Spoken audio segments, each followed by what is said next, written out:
السلام علیکم ورحمۃ اللہ وبرکاتہ۔ حضرت بہلول کیا سن کر بے ہوش ہو گئے۔ ایک دفعہ کا ذکر ہے، حضرت بہلول ایک جگہ سے گزر رہے تھے۔ ایک بچے کو دیکھا، وہ کھڑا رو رہا تھا۔ دوسرے بچے اخروٹ سے کھیل رہے تھے۔ انہوں نے سمجھا اس کے پاس اخروٹ نہیں، اس لیے رو رہا ہے، میں اس کو لے کر دیتا ہوں۔ انہوں نے کہا بیٹا رو نہیں، میں تجھے اخروٹ لے کر دیتا ہوں، تو بھی کھیل۔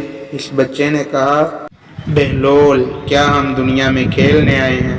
ان کو اس بات کی توقع نہیں تھی کہ بچہ ایسا جواب دے گا، تو انہوں نے کہا اچھا پھر کیا کرنے آئے ہیں ہم دنیا میں؟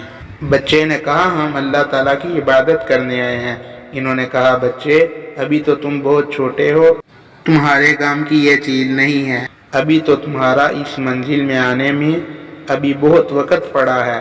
تو اس نے کہا ارے بہلول مجھے دھوکہ نہ دو، میں نے اپنی ماں کو دیکھا ہے، اور صبح جب آگ جلاتی ہے تو پہلے چھوٹی لکڑیوں سے جلاتی ہے اور پھر بعد میں بڑی لکڑیاں رکھتی ہے، اس لیے مجھے ڈر ہے کہیں دوزخ مجھ سے نہ جلائی جائے اور میرے اوپر بڑوں کو نہ ڈالا جائے۔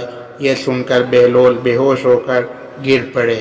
اس ویڈیو کو ثواب کی نیت سے آگے ضرور شیئر کریں، ہو سکتا ہے کہ یہ بات کسی کے دل میں اتر جائے۔